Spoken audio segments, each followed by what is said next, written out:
Good morning, everyone. I call to order the Clackamas County Board of Commissioners policy session on August 9, 2023.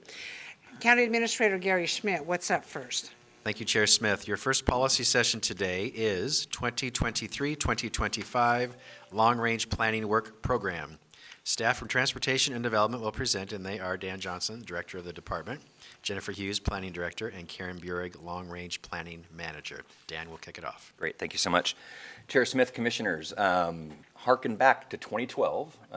Basically, that was the year that we strategically engaged the board with the development of a long-range work program. Prior to that, there were a lot of hit and miss items that would run into this program that really weren't getting vetted at the board level around their priorities and what they'd like to see, which is placing stress on the board and placing stress on staff. So essentially, we've developed this way in this manner to have a dialogue with the Board of County Commissioners about the work of our long-range planning program over the year to come. Okay? So with that, I'm actually going to turn over to the folks who know all about this, Jennifer Hughes, the Planning Director, and Karen Burig, our Long-Range Planning Manager. Great. Well, it's Karen Burig, Long-Range Planning Manager. And so first I wanted to say good morning, Commissioners. Thank you very much. We appreciate this time to discuss the 2023 long-range 2023-25 long-range planning work program. We're ultimately here to get your acceptance of a set of projects that would be a part of that work program. Jennifer and I will be providing an overview of the process that was used to develop the set of staff recommended projects. And we'll focus our discussion on the projects that are recommended to be within the work program. So as you may remember, back in September of 2022, we came in for a mid-cycle check-in for the last work program. And the board was asked and revised the work program to focus on a few high-priority items. There were challenges at the time because of different staffing issues as well as turnover and vacancies. So we focused on primarily 5 different projects. And what I'm excited to say is we were able to make significant progress on all of those different projects.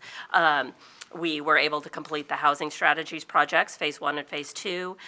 We completed the Damascus area transportation needs and comprehensive plan update. We did a review of the Arndt Road project. We did a set of minor and time-sensitive amendments, and we are moving forward. And in September, there will be amendments brought forward related to Lusher Farm Park. And so all of those things are able to be completed and taken off the work program. So one of the things I did want to highlight is that in past cycles, public outreach was conducted to solicit project suggestions, and typically a meeting is held with the Planning Commission to gather input. For this particular round, staff did not do that. We knew that there were several land use items that were delayed from the last work program. So we had come in, we had asked where we should focus our energies, and then we delayed some items. So there was already a significant number of items from the last work program. And then there are other high priority items that have emerged through the state legislature and other directives. So we really developed this work program that we're bringing to you with those items in mind. I do think that we want to understand that what we tried to do with this work program is focus on these few high priority projects as we move forward. Moving forward, we also were thinking, so this was that we wanted to let you know that part of the reason we didn't do the public outreach piece of it is that we didn't want to give the false impression that there was going to be a significant number of projects that were put into this work program. We do anticipate that, similar to last year, we'll do a mid-cycle check-in come in 2024, and at that time we can talk with the board about how we want to do engagement for the next work program. So that is how kind of set the foundation for this work program. So before I talk more about the transportation projects, I'm going to let Jennifer cover a few items that were factors in considering the work program. Welcome, Jennifer. Good morning. I'm Jennifer Hughes. I'm the planning director. We just want to talk a little bit, about the factors about, sort of what goes into how we decide what goes on this project list. And some of it's time and money. Like with everything else, we have limited staffing resources, limited funding, and so we have to prioritize. We simply can't do everything that we would like to do, that you would like to do, the public would like to do. So we have to factor in our resources, both staffing levels and grant funding. If we can obtain grant funding, then we have, of course, some additional capacity because we can have consultants that assist with some of the work. And we'll talk about that a little bit more for some of the specific projects that we're recommending that be on the next work program. Then there are carryover projects. In this case, that's occurring on the transportation side, and Karen will talk about that. But those are projects that are already in process, and they're not just, they don't necessarily end magically at the end of a fiscal year. They need to continue. So we have some of that going on. And then there's mandates, which we all love, where the state or metro, in this case, it's primarily the state, has directed local governments to do certain things. And so we obviously bring those forward so that you understand that there is a mandate, and typically we implement those. So those are the factors. In terms of the potential projects, you do have attachment A in your packet where we have listed both the projects that we're recommending for the next 2 years and others that we're aware of, either because they were ones that were on the work program before and have been delayed for one reason or another, or because we know they're kind of looming out there. And I am going to focus in a few minutes on a couple of those that I think I need to get on your radar, where there's things going on at the state or even the federal level that are going to influence our workload in the years to come. The projects, so everything that's listed there are the ones that we recommend, and then the ones that we've identified that there might be an interest in, but we're not recommending. Of course, the board can weigh in, and you may have other things that you would like to see on this list, and certainly the idea is to have that conversation today if there are things that you think that we have missed that should go on the list. And with that, I'm going to have Karen talk about the transportation projects, and then I will talk about the land use projects. So on the recommended set of projects, there are 4 transportation projects. One is to complete the walk bike Clackamas plan. That's been a project that's been underway over the past year. We anticipate that it will be completed by the beginning of 2024. We had received outside funding, transportation and growth management funds for that particular project. So that project is well underway. We will also be updating our transportation system plan. That is anticipated to be a very large project that will take 2 years. We're currently developing the scope of work for that project, hoping to hire a consultant come early fall. And that is really in response. There's a couple of reasons why we need to do that. One is to keep our identified future projects up to date. Secondly, there's been changes to the transportation planning rule that makes requirements upon what must be contained in our transportation system plan. And then, as many of you may know, we're wrapping up the regional transportation plan at the regional level that also provides guidance that we will need to update our local plans. Another project that's on this list is the Sunrise Community Visioning Project. Again, that's something that has been talked about for quite some time. We recently were able to get consultants on board. We've started the initial processes of meeting with staff. They're developing a steering committee. You'll be hearing more about this in early fall, but that's kind of underway and funded by outside resources. And then the final project is the Travel Options Action Plan. Again, that's another project that we've received outside funding for. We've received funding from the Regional Travel Options Program, and that will be a 3-year project, both developing the plan and then implementing one of the high priority actions that comes out of that plan. That also dovetails with our transportation system plan and being able to integrate some policies related to travel options, transportation demand management, and those type of things. So with that, those are the kind of the 4 transportation projects that we're recommending moving forward. Can I ask a question? Yeah, go ahead, So, Paul. on the travel options plan, for example, what was the amount we got funded or granted? That's a good question. I believe that it was a little less than 200,000, but right at about 200,000 is my understanding. How much is that, of that project does it cover? Oh, how much does that cover? So that would cover, so we'll end up hiring a consultant, so it will cover the consultant costs, and our match will be the staff time. Okay, So it doesn't cover any of our staff time, but it will cover the cost of the consultant. okay. All right, I'll hold my thoughts, but I would just want to challenge ourselves a little bit on some of these as we go along, but I have comments on all of it, so just want to ask that question. Thank you. Do we want to, have you finished your transportation update? Yep. Commissioners, do we want to address the transportation section now, instead of going back and trying to remember what our questions are? You want to go ahead and do that? Commissioner West, you have your light on. Couple initial questions that I have, some clarifying stuff. I also had questions about the option, the travel option action plan.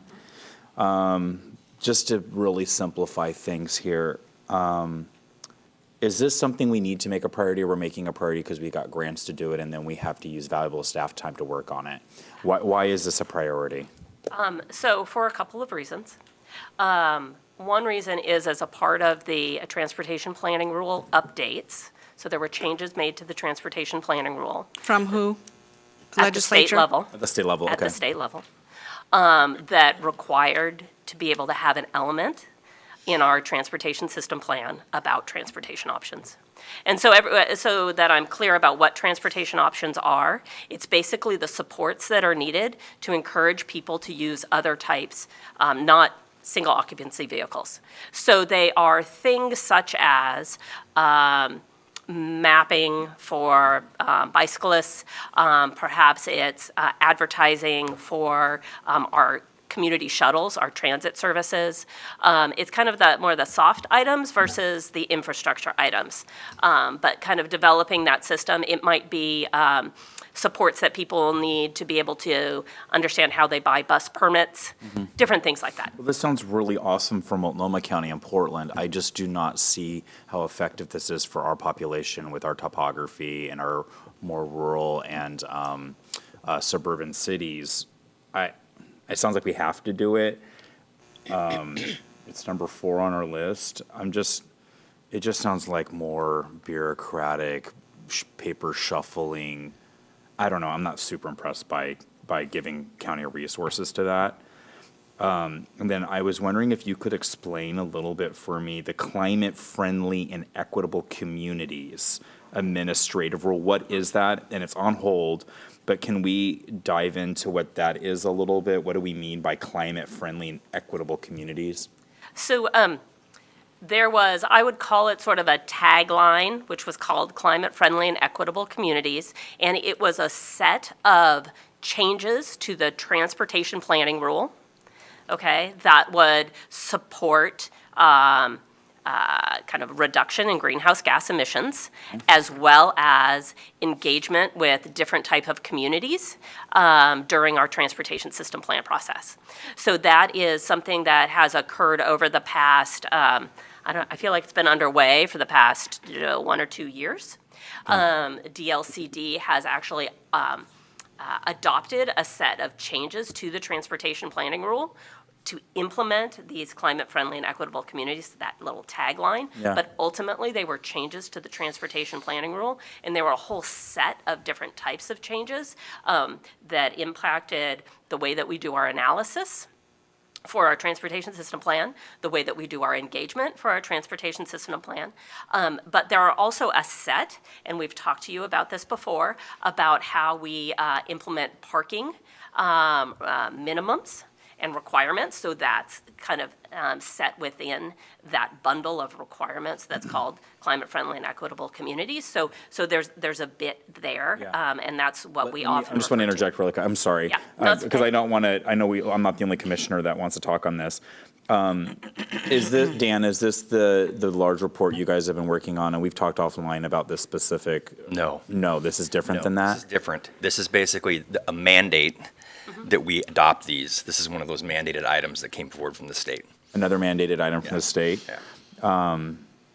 I guess my concern is I want to make sure we're always being good stewards of Clackamas County, but I'm not really interested in any policies that increase the cost of living without actually doing anything to actually directly impact being a good steward of our communities. But if we make rural lives and people's lives in Clackamas County more difficult, more expensive for some type of like ideologically driven climate action plan, I'm just not interested in that whatsoever either. Yeah, this is not that discussion. We plan to have that discussion with the board at a future date. Okay. In fact, the chair and I One were last one. I'll move quickly. I see psilocybin on here. It's a new project. Can you touch on that a little bit, why I see that on here? Sure, so that's the land use piece. Do we want to jump to that, to the land use wait. projects, We're or going to wait finish because we've not transportation? had a briefing on that. What we're doing right now is the first 5 items on transportation. Perfect, I will wait for that. Thank you, Commissioner. Pending, that is pending. Commissioner Savas, you're up. Yeah, I just want to just be able to come back to T4 and T7, particularly for the reasoning of, ideally, if we had robust transit and funding for transit, then I think I can see, linkages where some of these really make sense. But we've been crying for transit for a long time. And whether it's travel options or the one that really gets me, that's really bothersome, I say that the land use laws aren't ready for our future. And what I mean by that, for example, is that when we talk about parking or we talk about anything like that right now, when it comes to land use and building high-density facilities, there's no access to charging stations, for example. It's crazy. I think it's absolutely insane. The new facilities that just opened up here down the street from where, about a couple miles from where I live in Milwaukee, I'm not seeing anything in the way of charging. It seems to me that if we're going to be adjusting and spending our staff time adjusting this, we ought to be doing it in a way that is fits the Clackamas County. So, whether it's topography, and we realize that if there's not going to be any transit, and that's our real world fact of life, then therefore we got to be able to adjust parking and charging in such a way that fits. So electrification, for example, it's not really a travel option in a way, but in a way it is a way to reduce. So the principles behind this, how do we make them that are really effective for Clackamas County and make sure it fits for us? So I just want to come back to that later on. Just to let Okay. you know what I'm all thinking. All right. Commissioner Shaw. Yes, good morning. My biggest concern in this is capital roadway projects. You've got the T3 project, Sunrise Visioning Project underway, which is good to see. But the T2 Transportation System Plan, you mentioned, you're looking for a consultant, is that currently? And then that project's going to take 2 years? Right. So is that going to have any effect on the current? Is it going to reshuffle our current capital roadway projects? And if so, how's that going to happen? I'm asking this question because people are, one of the things they look at when it comes to transportation is capital roadway projects to alleviate current gridlock that we have out there. So how is this new study going to help us? Right. So as a part of our current transportation system plan, we have a list of the projects that we anticipate needing over the next 20 years. And that project is broken up into 3 lists. One is the high priority, and then there's medium, and then there's long-term. And so what we would do as a part of this project would go through the same sort of reassessment that we did 10 years ago. We worked with the different communities throughout Clackamas County and looked at the different sub-areas and understand and engage with our community to be able to identify how we would prioritize the different projects. So as a part of this project over the next 2 years, yes, we would be looking at the priorities for investment in our transportation system. And so this would be looking at what we want to achieve in like 2033, 10 years out? So overall, we're required to have a 20-year plan. Okay, So it's a 20-year plan. okay, good, thank you. If I could build upon that response, just to make sure. It's a rarity that these problems go away with reanalysis, okay? The only case that really happens is when there's some systematic shift in the measure of congestion or things like that, like volume to capacity or shifts that happen in certain areas. So basically, it's a truing up of those projects in that list. And I also want to make sure the board understands, because you haven't gone through this process, that list comes back to you. We talk to you about that list, and we discussion on where priority projects are they tier 1, tier 2, tier 3, and we'll be vetting that through the board in its approval process. So I'm just affirm that to you. Okay, thank you. Seeing no further questions on this particular transportation, would you like to move on to the next topic? Yes, that'd be great. We'll talk about the land use projects. So the first one, I'm at the risk of getting really worked up about this because I'm very passionate about our zoning code and what doesn't work well in our zoning code. And those of you who've worked with me over the years probably already know that. We have talked in the past about our zoning and development ordinance audit. Some of you have been here long enough to remember when that project started about 10 years ago. We had this vision that we would systematically revise the entire code over about a 5-year period. Naturally, we had some delays the first year due to some, a little bit of unexpected controversy. We made a lot of gains, and then some things happened. Marijuana was legalized. We spent a lot of time trying to respond to that from the land use standpoint. We had a lot of staff turnover. Things changed, and so it stalled. So while we got some good things done, it didn't get finished. In addition, we've talked before about what I call our good government packages, which are those minor amendment packages of amendments that we try to do every year, at least every 2 years, where we can really make some, minor changes that make a big difference. And so we've been successful with that. We've had several packages of amendments that have proven to be quite beneficial for the code. But the bottom line is the code is still too big. It is too complicated. And it is difficult because of that for both the public and staff to navigate. And what we are seeing is because there's been such a change in the trend of employment in the planning department. We had people who worked here 20, 30 years, their entire career. We had a huge bubble of those people all retire at the same time. Then we had COVID, we had the whole sort of great resignation going on across the, the country. There's just been so much more volatility in terms of employment. And I think because of that, we are really feeling the challenges of onboarding people because the code is so complicated. We've got to get to a point where it is easier for new staff to come in and hit the ground running. I mean, it's never going to be the first day. This stuff is complicated. But right now, it can take several years for people to really understand our code. And so what I have sort of said to Dan, and he's been in complete agreement, is we've got to find a way to make the code easier. So that's what this would do. The idea is to hire a consultant. We've applied for 2 grants. Well, one application's in, the other one is due Friday.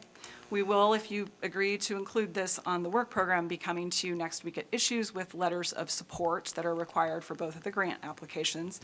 We were going to do that today, and then we pulled back on that, so I think there might still be one typo in the staff report about that, but we would be coming next week for that. To basically have Metro fund the review of our industrial and employment standards and uses that are allowed, and DLCD, Department of Land Conservation and Development, fund the housing-related piece, because these 2 grant programs that they have could work, that we could get some synergy. Okay.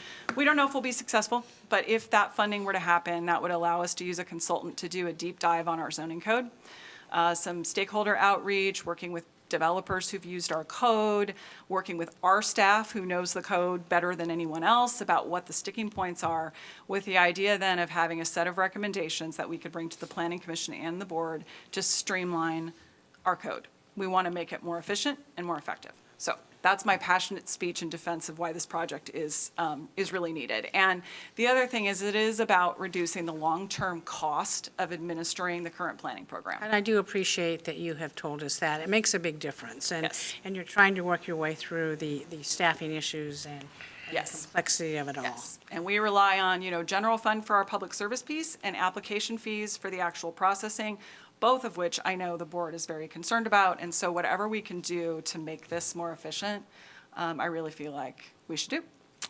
So that's project number 1. The second one is another minor and time-sensitive amendments package.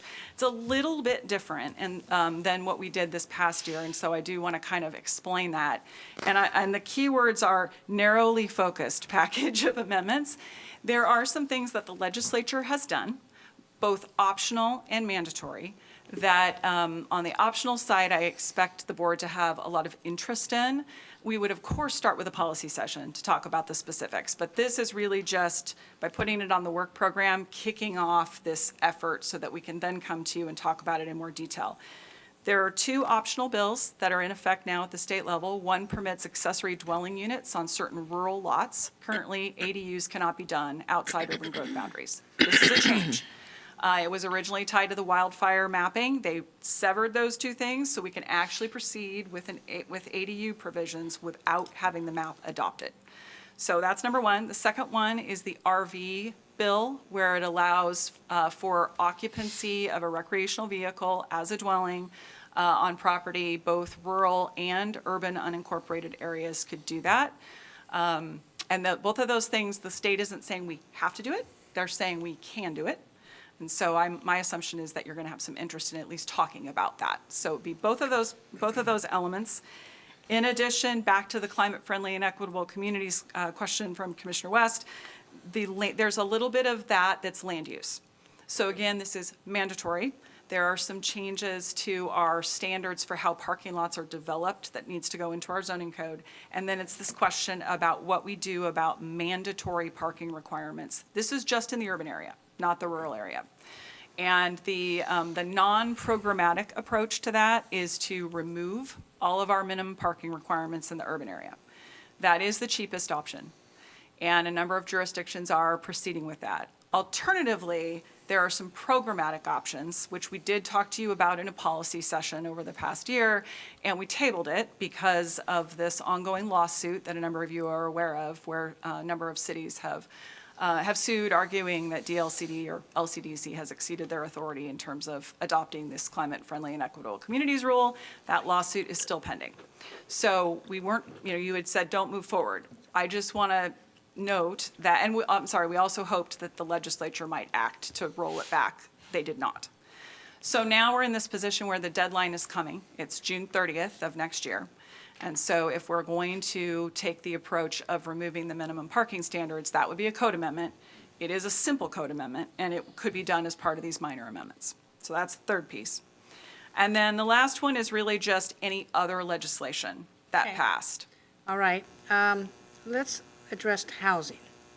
And these two bills are very important to me, Commissioners. Let's take a look at Senate Bill 644, which allows for ADUs on some rural lots. What does that mean, some rural lots? So ADUs, they have to be 2 acres minimum, and that's a state standard. So the lot's got to be 2 acres, and it has to be in a rural residential zone.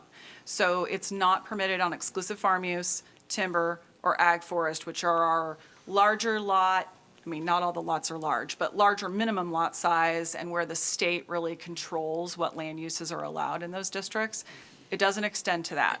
So if you're in, very commonly, we have RRFF5, rural residential 5-acre minimum. If you had at least a 2-acre lot in that zone, you'd be eligible.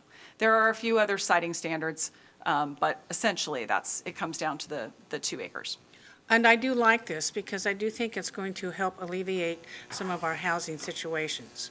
Not necessarily for homeless people, but people who have the potential not being able to buy and/or afford. If I own 2 acres in this particular zone, and let's say I had, a child graduating from college and it's their first job, and they may not be able to afford market rent is extremely high, and market anything that is extremely high, I could offer them a break on that. I think this is important to go ahead on, and it helps a lot of other areas. It helps other relatives, it helps a friend, and since it's permissive, I assume that the owner can choose who the applicant is.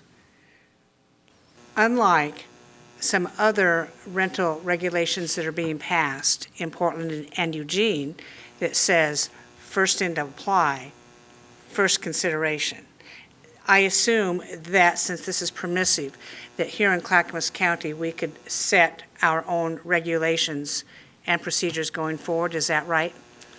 So the bill that I'm familiar with addresses just the land use piece. So it's the question of, can you have an accessory dwelling unit? How big does the lot have to be? How big can the unit be? Can you, there's not an occupancy requirement like there is, for instance, it doesn't say it has to be a relative like some of our temporary permits, but there's nothing about landlord-tenant. What you're talking about sounds a little more like who you can rent to. Okay, but Dan, how do we move forward on this? Because then we say, how big can the ADU be? Is there legislation surrounding an ADU is 500 to 800 square feet? I don't know. I believe it's 900, but don't 900. quote me. Yeah, I mean, this is basically just, and we've heard rumblings from the community about the desire to advance this. What's been holding it up was that tie to the wildfire map. And as Jennifer said, with that severance, we're able to move forward with it. It doesn't get into any kind of the rental program. It basically just allows individuals the ability to build if they meet certain dimensional requirements. And we don't get into their business about who they rent it to. Yep. Okay, good. I'm glad. Yeah. Holy cow, no more government interference. So let's say I want to do this, what's my next step? I come into the land use department, say, check, yes, you qualify, or check, no, you don't qualify. Then I go over to permitting and planning. Is that right? Just like I want to build anything else. It's a building, yeah, it'd be a building permit process that we wouldn't Septic. envision a land use application Whether required. the septic or the hookups or stuff like that. Okay. Now, and on these ADUs, are kitchen and bathrooms allowed? Yes. Good, I think I asked that question before. Yes, okay. We have two commissioners on this item. Commissioner Savas, you're up. Yeah, I don't have any problem with those two items that are the RV thing and the ADU. So, but the point I want to make here, and as we go down the list, but I want to make this point that all the things that come up that have a parking aspect to them, it seems to me that we have to look at it again from a lens of reality for Clackamas County, knowing that there's not adequate transit. It's not coming. We've been asking for it for 25 years. It hasn't come in any substantial way, and yet we are somehow adjusting our code in a way that's not really effective, and it's going to create more problems. And I speak to the issue about whether it's parking that is as a result of the parking restrictions being reduced, where it's off-street parking and off-street improvements aren't really adequate to meet that need, and there's no tie-in to other state requirements for, again, climate-friendly or electrification or charging areas and stations and so forth. So it seems to me that there should be some nexus or opportunity to look at that work, possibly in phases, right? There we tackle it all at once. I think we ought to be pushing back a little bit on the state to some degree, because what fits in Portland might indeed fit. It probably makes sense, but if they don't provide those essentials, it's not going to work for us. And I think it's already a parking lot on Railroad Avenue in Milwaukee. It's already a parking lot during the business day, let alone in the evening. So it's just lined with cars already, and they're not even filled. That facility's not even filled yet. Okay, thank you. So I just want to bring that up. Regarding Senate Bill 1013, and I really like this. This idea came out of a constituent in Clackamas County, and then I was able to drop a bill. And by the way, this has huge bipartisan support. I would like to go forward with this. What has come up is about sanitary requirements. When you hook up an RV, what are those going to be going forward? Now, my understanding of the legislation, and since I helped write it, is each county can determine what they want to do on that. So going forward on this, how do we do that? So I guess the answer is, at this point, I just have a list of the different people we would need to consult with, and the top of the list is our septic department, because I cannot sit here and tell you exactly what the rules will be for that.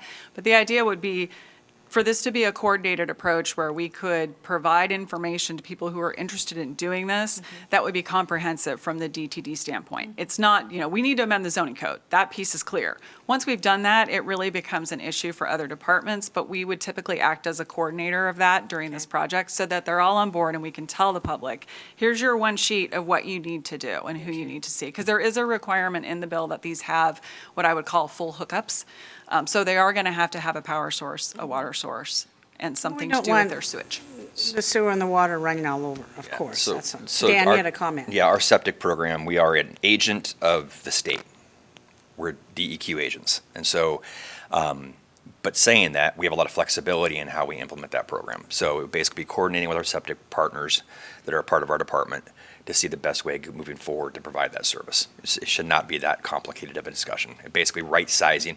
Might have to expand the septic a little bit if it's an additional unit, things like that, to right size it, but it shouldn't be rocket science. And exactly what zone is this allowed in?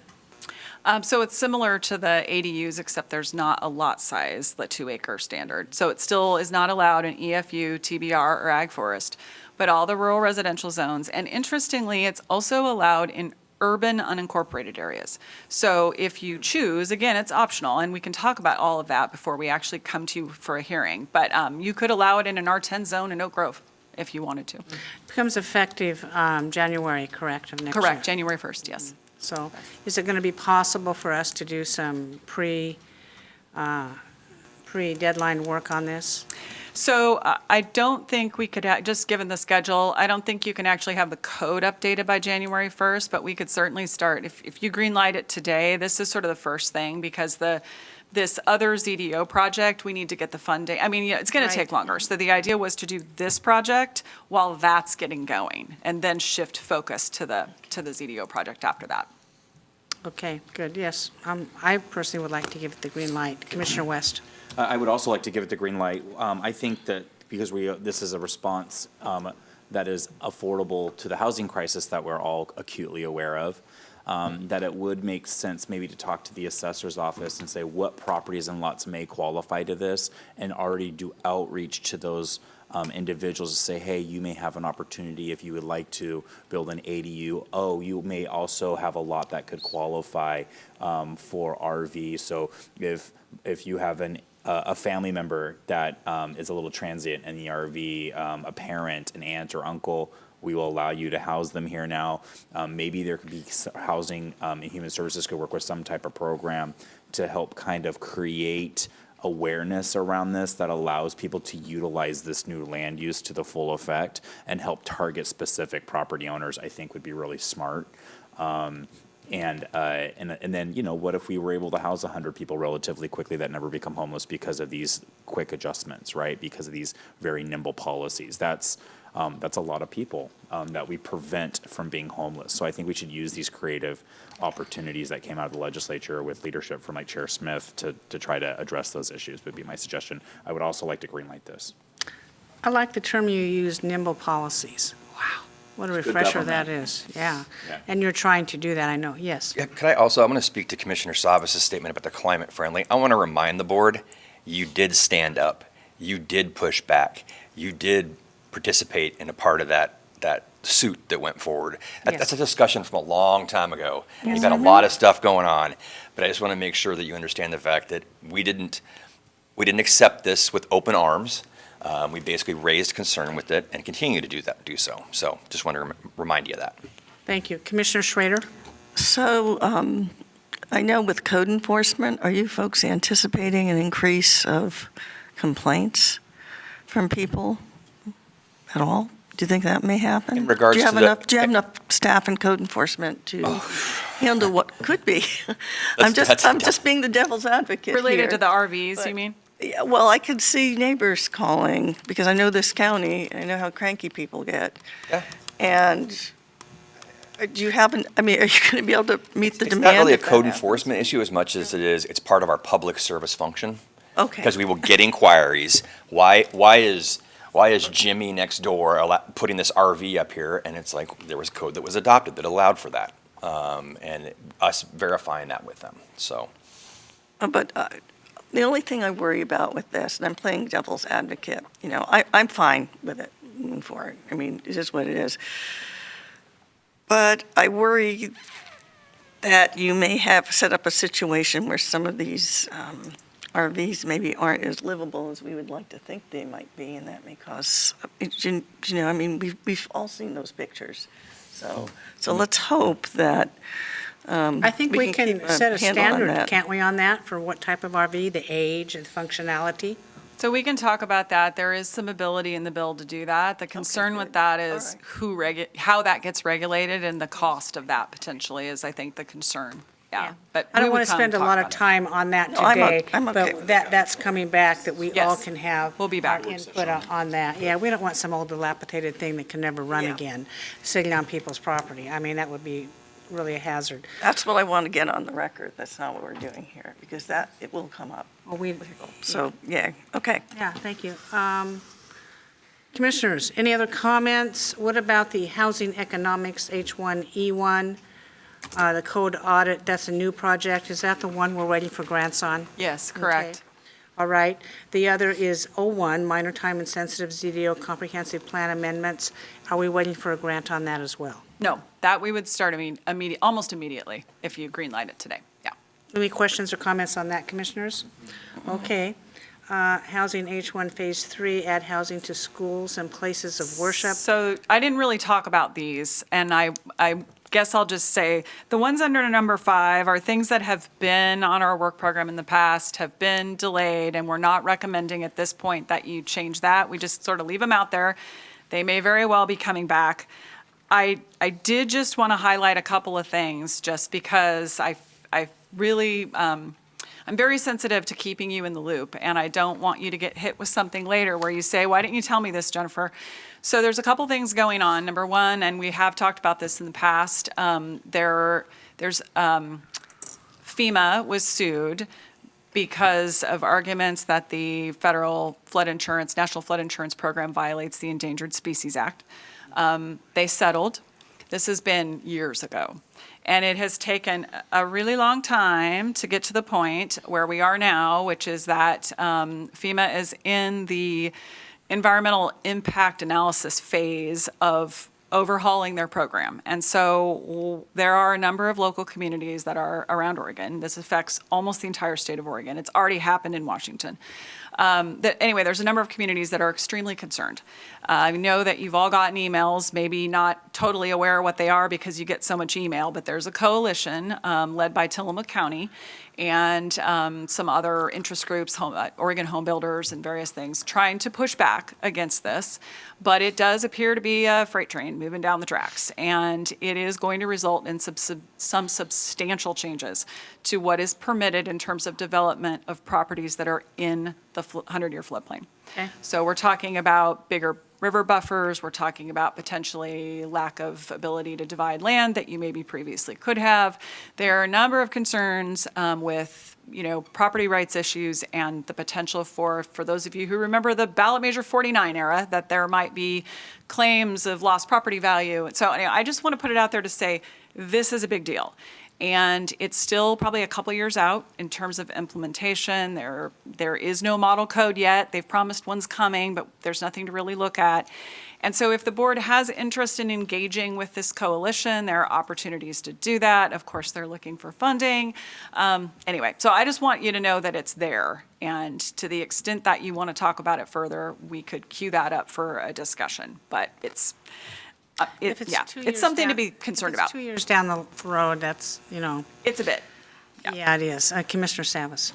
Yeah, I just want to, I don't have any problem with that. I just want to go to the psilocybin thing. Yeah. Where did we leave that off? I mean, is there still an opt-out option for us, or we passed that by? So the voters opted out in November. You did refer a ballot measure, and it passed. It's like So, a but you two-year opt-out, did a right? 2-year opt-out, right? So we're about 7 months in. Right. And so that's why it's here, because on the list, because the 2-year opt-out will finish during this 2-year work program. And really the question is whether you want to do time, place, and manner regulations, or whether you want to have psilocybin regulated just through the zoning code. I do think it's different than marijuana. I think it has probably fewer community impacts in terms of neighbors. You don't have the sort of like odor of the outdoor crop and some of those things that we were concerned about. But the reality is people will, currently cannot grow or process or have psilocybin service centers in our county, and that will change unless, there's a permanent opt-out referred. And so if you want time, place, and manner regulations, we would need to put it on the list. I am, concerned about staffing just because that's another project, and I feel like our capacity is probably going to be used up with these first two. But if that's your priority, or if we don't get the grants, we will have some room available to do something else. So we did or did not have an option to opt out entirely? I don't believe you referred that. You could have, but what could went have. was the 2-year as opposed to the permanent. So the question is, Commissioner West wants to really, he's hot on this. Yeah. But we could refer it out for a permanent ban in Clackamas County. I mean, I believe so. I think that's probably a question for county council, but I don't I'm assuming that option's still available, but Well, that's where I was going. Yeah. Do we have that option? Yeah, we'll ask that question. Commissioner West? You know, we're in a super unique climate right now in Oregon around decrim everything. Sometimes Oregon feels a little bit more like Pinocchio's Pleasure Island, and we all know how that ended in this story. And so that concerns me. I am concerned that we're not ready for this. We don't have the appetite for it. It may or may not be something that is justifiable within our county, but we are still dealing with all kinds of substance issues and decriminalization in this county. I have a lot of concerns about this and unanswered questions, and I don't think there is a long history of strong evidence-based science around some of these questions, and some of it seems novel and ideologically driven. And I just don't know if Clackamas County is ready to take on a new potential risk of some other substance that is mind altering to be made legal again. We are overwhelmed with all kinds of stuff. So it's not an indictment on psilocybin. It is the timing, it is the capacity, it is the bandwidth, and it is the real perception within our community. And I just think we need to be a little less like Pleasure Island from Pinocchio and a little bit more restrained and judicious in our thought process. I'm not really comfortable right now with pushing policy forward that makes this an open thing in our county, or and it becomes available widely in Clackamas County. Now, if other counties want to be the petri dish of democracy and see if this works, fine, have at it. But we're trying to get a handle on a lot of stuff here. And I'm having a hard time with this issue. yeah, so just to, I guess, maybe clarify what my comments were. If the board wants to refer an opt-out, then you deal with that with council, and it sounds like maybe that would be something you would be interested in. If that doesn't happen, then it's going to be legal here in about 18 months. And so the question is whether you want to rely on the OHA, Oregon Health Authority regulations for psilocybin and the existing zoning code, which would, allow growing as a farm use, and it would allow manufacturing, the processing of it, in some cases outright, like in an industrial zone. In some cases, it would require a conditional use permit. It would depend. And then these service centers, depends. It could potentially be a conditional use in rural areas. It could potentially be outright allowed in a commercial zone. So there's a lot of, the existing zoning code would control versus whether you want to have your own local standard for things related to how these uses operate. And that's the question. If you want your own standards, that's how you Thank you need to very do it. much, Jennifer. I need to cut you off Yeah. on that. Yeah, that's okay. Yeah, Commissioner West, we had considerable amount of testimony coming in last Yeah. year on this. I don't know if you even want to go back and do it. I'm aware of that, yeah. Okay, good, thank you. So, County Counsel Stephen Madcore is here to answer our questions, want further steps on this. Welcome. To answer the burning question from this board, are we able to refer a permanent ban on psilocybin to the voters? I don't know. Oh, kiddoke. Okay.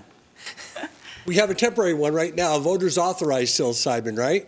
And so I would think the answer would be no for a permanent ban, but I would have to explore that further. There are some cities in Clackamas County who did not refer a ban, and they may have implemented some places to sell and distribute. Lake Time, Os- place, manner.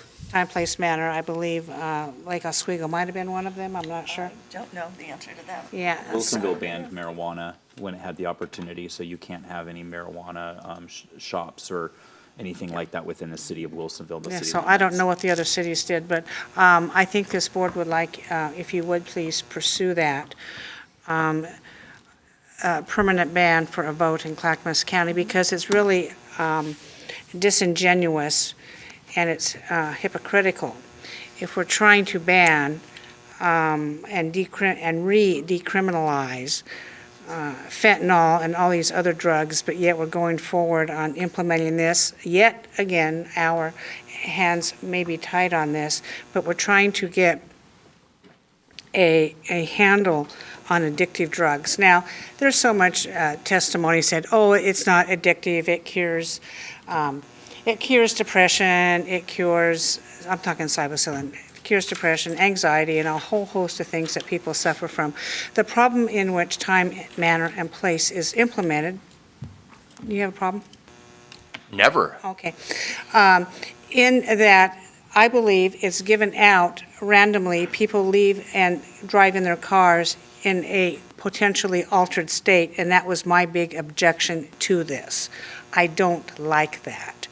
Now, and if it was maybe in a pill form that was more highly chemicalized, which these people don't want, they just want to do the mushrooms. Every mushroom's toxicity is different if you've ever grown crops. Not everything is the same.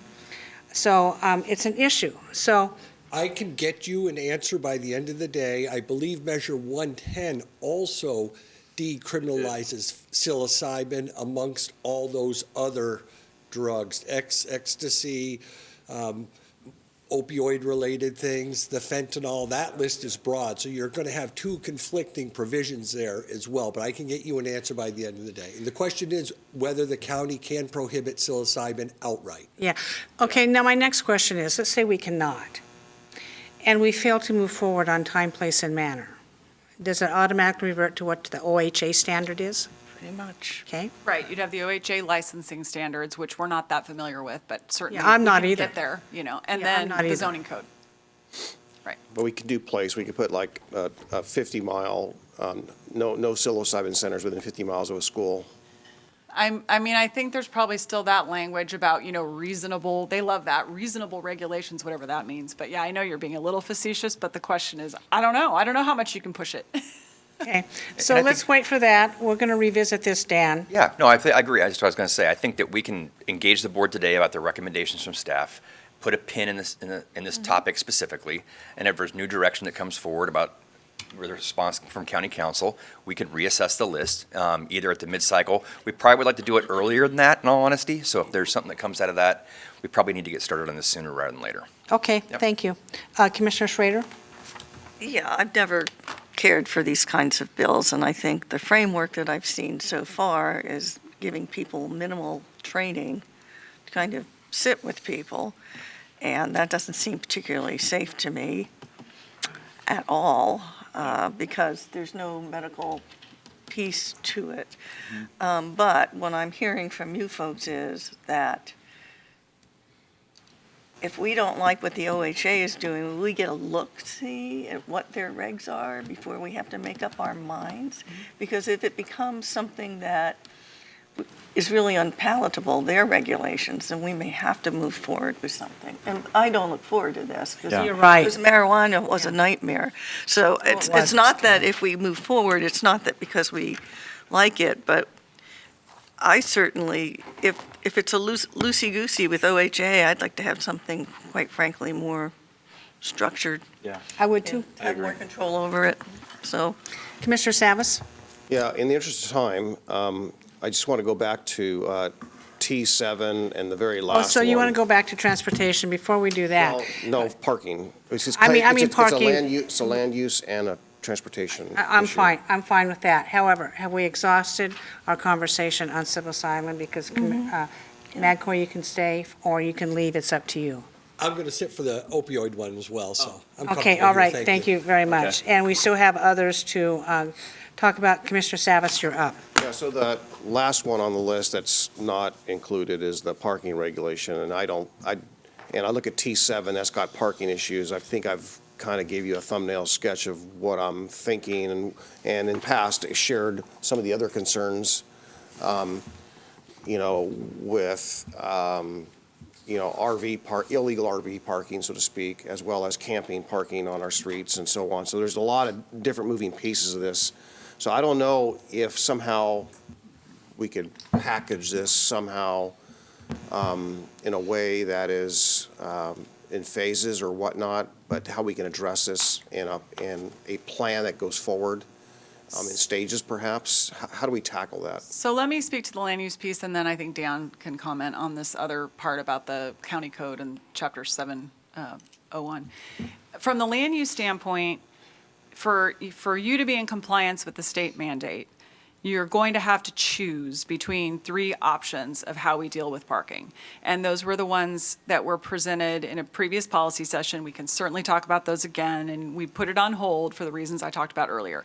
Those rules at the state level are being amended a little bit, so a couple of the options are going to change a little, but it still means there's elements there of the county having to enter into sort of a new world of providing programs related to parking. If you choose not to just remove the minimum parking requirements, you're into some combination of landlord-tenant regulations about unbundling parking, metered parking, permit parking, those, none of which we currently have the infrastructure for.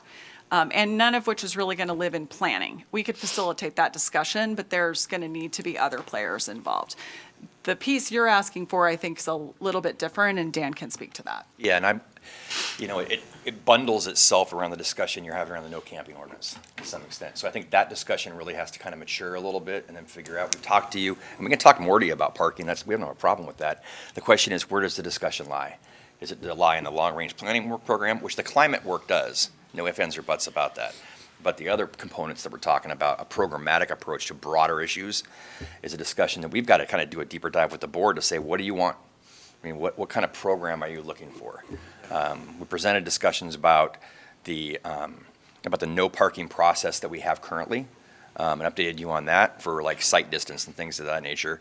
But we haven't been further informed by this board. I mean, we have talked, and I know what you're looking for, but the board in its totality about what you're looking for in this parking program. Because it would be a program. This is the whole discussion around, do we jump in as a transit provider? I mean, you see Portland's parking program. It's a big deal, so. Okay, so maybe it's a way we could possibly, all of us, contribute what we think the problems are we're trying to solve, and I think that might be one way of maybe giving you the information to help guide us, right? So one, for example, is I think it'd be safe to say that people who live in this county or live in a neighborhood should have the safety of being able to walk safely along a street and not have it lined with cars, whether the cars are there for legitimate reasons or they're there for camping reasons or whatnot. I know Commissioner West Sunday evening was intimidated driving down a street in Clackamas County by campers, okay, that are camping on the street, who took over the street. I'm hearing the same thing in other parts of the county in neighborhood areas where campers are intimidating people from walking on the sidewalk, or there is no sidewalk, right? And they have to walk out in the street because the street is lined with cars, whether it's campers or people that are just have nowhere else to park because of a new facility that went in an apartment building. So all these kinds of things are coming down to a safety issue, I think, from one standpoint. But maybe that's the way we tackle it, is send in a list of what the problems that we're seeing, what we're trying to solve. But I don't think we can ignore it. I don't think we have the time, frankly, to wait another year to come back, or 6 months, frankly. I think we need to get in front of this somehow. Okay, Commissioner West. And I guess one of the big questions for me, I don't disagree with any, that did happen this weekend, and I don't. Is that the place behind DEQ? Yeah, and they. And so you went down there voluntarily? I went down there voluntarily to see what's going on in the county. I probably went too far in to take a look. I didn't realize it was a dead end of train tracks, and the residents there were quite aggressive and didn't like my presence, so I quickly left. But it was very aggressive, and I'm hearing more and more reports throughout the Portland metro area that these places are becoming more aggressive as more policies are put in place to remedy the public camping and the zombie RVs and all these issues. My big question is though, there's a big open question about capacity to enforce, capacity to actually implement.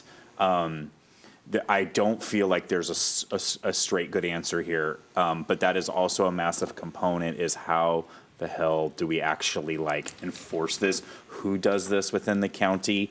And then how are we smart with implementing these new parking potential requirements or ordinances? I think those are big questions. Okay, commissioners, I want you to submit your concerns in writing. I think verbalizing today isn't good enough because I want to see all the commissioners' concerns about this going forward, and I appreciate it. We're going to end this discussion today. We have 2 more policy sessions, each are a half hour. We will promptly recess and end today at noon because there is a very important county-wide event happening at noon. So you may not get all your questions answered in these next 2 policy sessions, but I want to thank staff for coming forward. We didn't even get to the natural resource and energies in here, which are very important to me, because we spent a lot of time talking about something out here.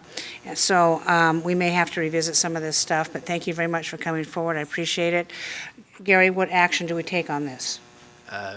Staff was hoping you might affirm the current plan to remain as is, but we can come back to you later if you'd like. Is that in form of a motion? Commissioners, do you want to do that today? Chair, I'm not ready. I want to make some changes. All right, then fine, we'll do some changes. We'll come back later. I'm not sure when that's going to be, but we can do that. So do you not want us to apply for the grants? Because if you do, we need the letters from you next week, and we need to bring them. Is that a motion to apply for grants? Mark? No, we'll wait for issues next week. Okay. I think the answer will be yes, but we'll do it at issues next week. Commissioner Shaw? Yeah, I just want to say, Chair, I am comfortable with proceeding with the tasks you have highlighted in green today. I concur with those. Do I hear a motion? I'd like to move that the board approve the projects, draft projects for 2023-25 long-range planning work program as set forth in the document presented to us today, those projects highlighted in green. Second. Commissioner Shaw has moved, we approve all the items highlighted in green. Commissioner Schrader has seconded that motion on our long-range planning work program project descriptions, to be specific. Now, there are items on there that we are discussing that we will bring back, just so commissioners understand that, but we need to give direction to staff more before we do that. That's how I Comments, see it. questions? I'll be voting no. Okay, thank you. I will also be voting no, I'm just not ready. Okay, Tony, please take the poll. Commissioner West, No. Commissioner Savas, No. Commissioner Schrader, Aye. Commissioner Schull, Aye. Chair Smith. Aye, motion passes 3-2. Thank you very much for coming forward. Up next, Next, Chair, would you please convene as the Board of Health?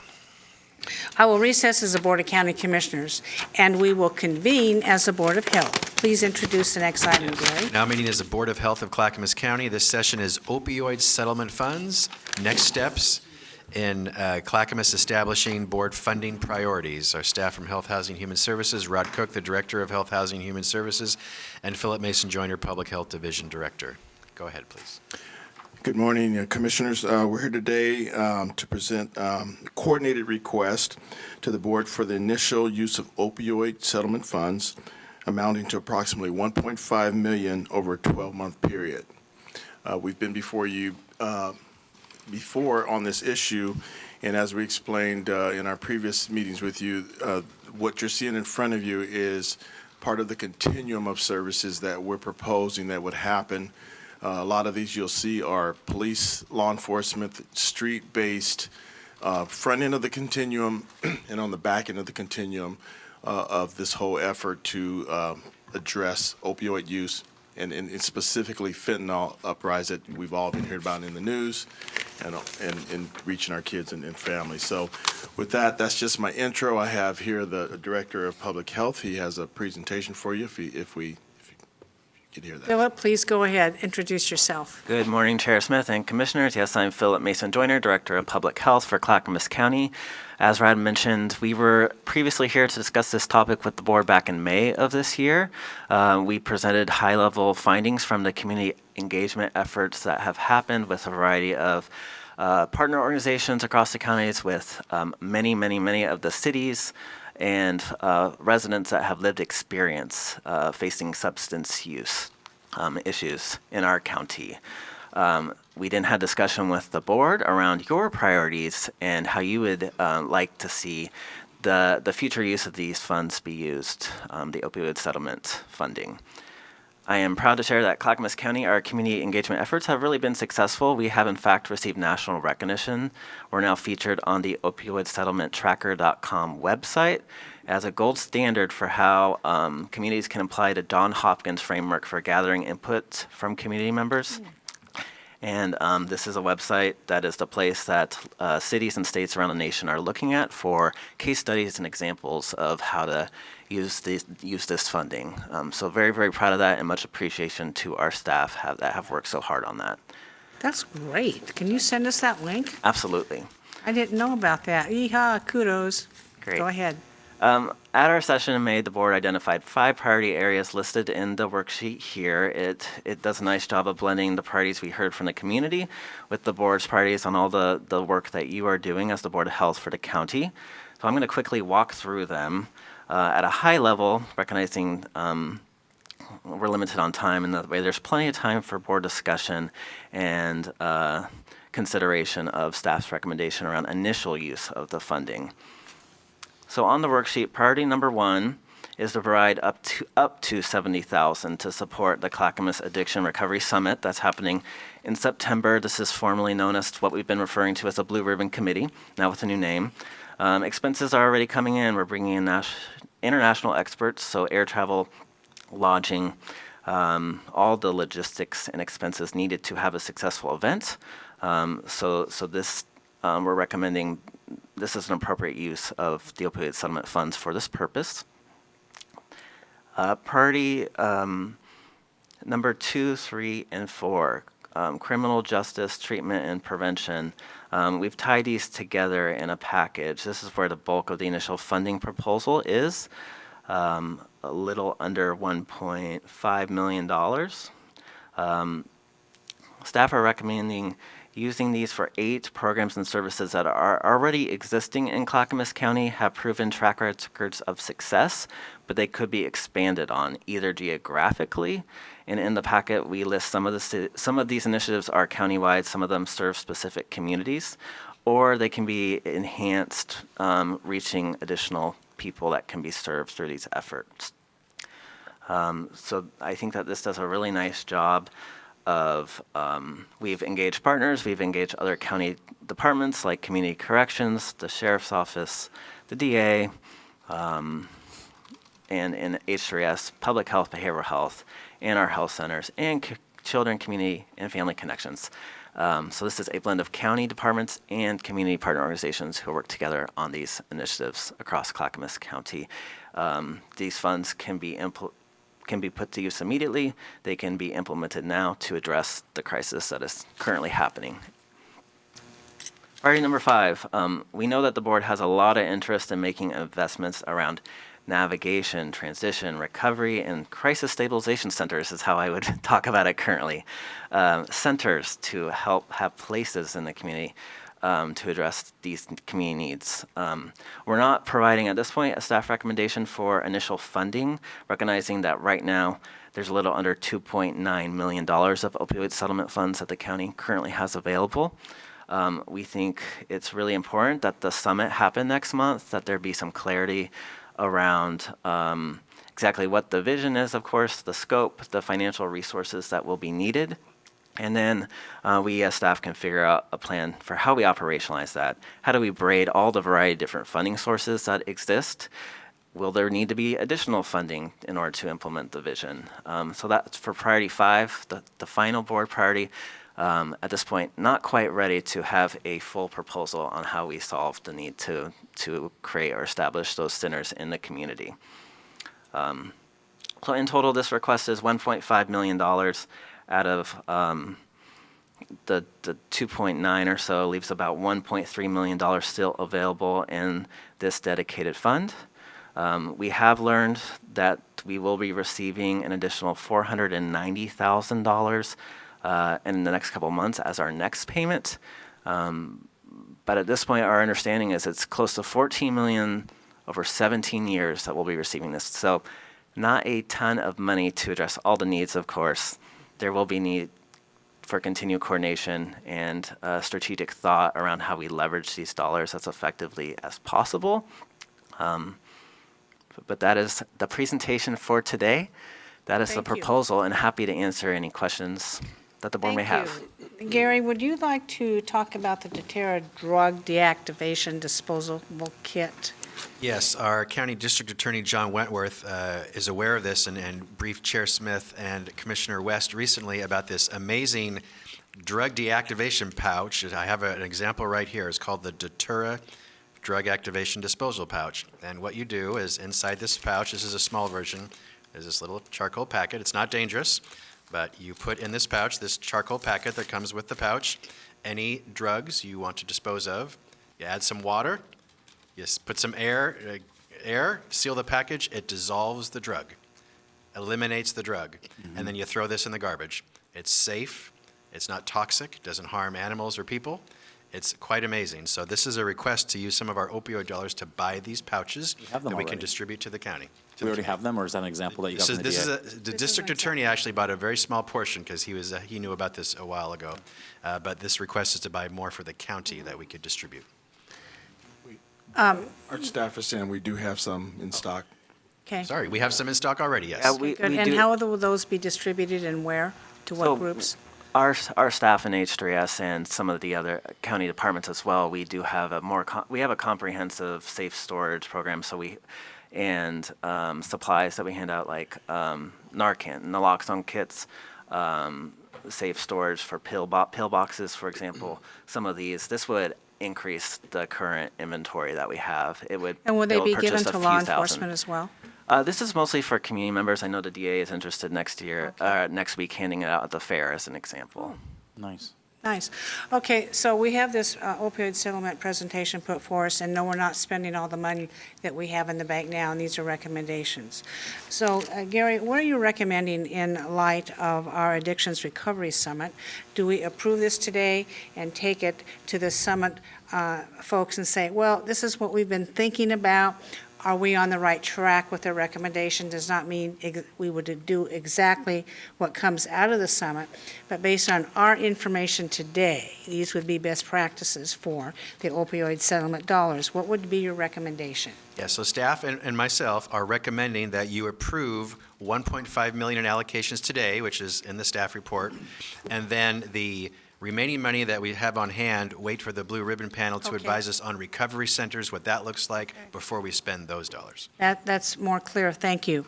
We have three commissioners. Commissioner West, you're up first. Thank you, and I'm really glad that so quick response on those packets. I think it's very practical. Another suggestion with those packets is working with our community paramedic, who is often interfacing with this high-risk population in the community that is receiving ongoing treatment or has ongoing addiction issues that we're trying to help monitor.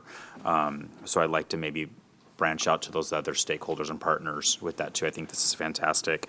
And whatever little program we can do to help people understand we have these resources for them so they feel empowered to intervene when they need to, or to not inadvertently contribute to a problem or somebody get access that they know or love when they could have prevented that to these substances. So that's great.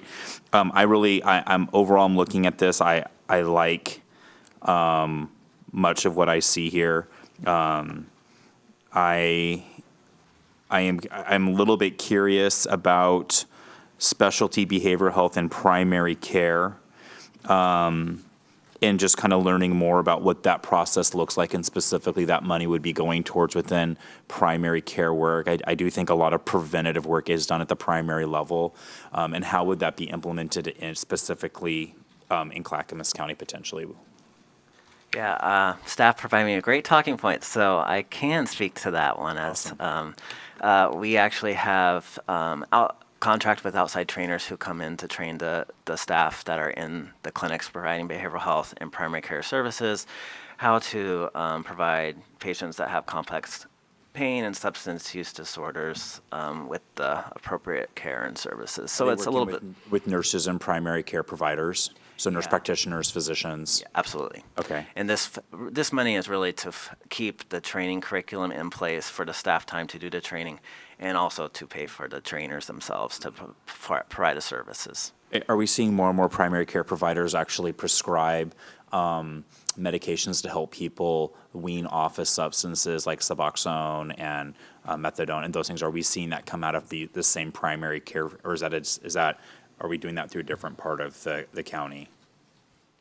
And are these only county providers, like county clinics? Are we going to providers outside of our actual clinics and helping them?